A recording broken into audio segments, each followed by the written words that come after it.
la chef de la délégation de l'Union européenne est à Sinkassé, ce dimanche 26 août 2018. Petite ville du Togo, située à environ 38 km de Dapaon, dans la région des Savanes, et à plus de 657 km de Lomé, la capitale. À cette dernière étape de sa tournée dans la préfecture, la diplomate européenne est allée en présence des autorités locales, notamment le préfet et le maire, constater le fonctionnement effectif du marché de bétail transfrontalier de Sinkassé, inauguré il y a 1 an.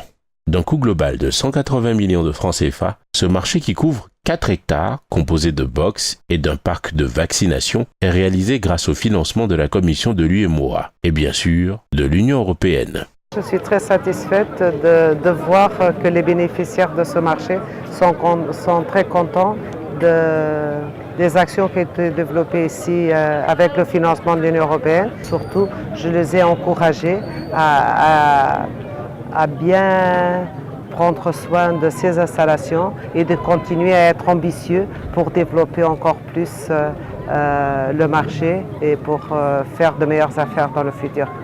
C'est visiblement l'un des plus importants marchés transfrontaliers du Togo qui apporte une contribution à l'économie de la filière bétail. Une réalisation qui vient non seulement résoudre les problèmes liés aux difficultés d'encadrement des bétails, mais surtout à l'amélioration de la mobilisation des recettes locales qui contribuent au développement de la commune à travers la réalisation de plusieurs infrastructures socio-économiques. Les populations reconnaissent à sa juste valeur l'appui considérable de l'Union européenne dans la réalisation de cet ouvrage et bien d'autres. Nous ne ferons que les remercier et leur dire que toute la collectivité est contente de cette activité-là.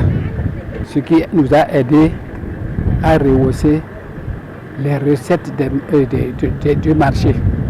Bien avant, Madame Cristina Martins Barreira est allée rendre visite au préfet avant de participer plus tard à une réunion à la Maison de la Justice de Sinkassé. L'implantation de cette maison, un tel ouvrage dont la localité vise à rapprocher la justice des justiciables en vue de minimiser plusieurs obstacles, notamment l'éloignement géographique et psychologique des juridictions, la barrière financière, aussi la barrière juridique et judiciaire. Avant de reprendre la route pour Atapamé, où la chef de la délégation de l'UE et sa suite devront passer la nuit, elle est allée apprécier le travail qui se fait à la douane au poste frontalier Togo-Burkina de Sinkassé. Ça, c'est le Togo Nord.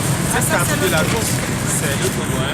Il y en a d'autres parties, c'est le Burkina. À Atapamé, dans la journée du lundi 27 août 2018, la diplomate européenne et son équipe sont allés prendre connaissance des conditions de détention des prisonniers à la prison civile d'Atapamé, suivi juste après d'une visite de la boulangerie de la prison qui contribue à la fabrication du pain destiné à la consommation des détenus, mais aussi à la commercialisation. La chef de la délégation de l'Union européenne a regagné Lomé dans l'après-midi du lundi, après avoir passé 6 jours à l'intérieur du pays à la rencontre des autorités locales et des populations, mais aussi des visites de terrain pour constater l'évolution des projets financés par l'Union européenne.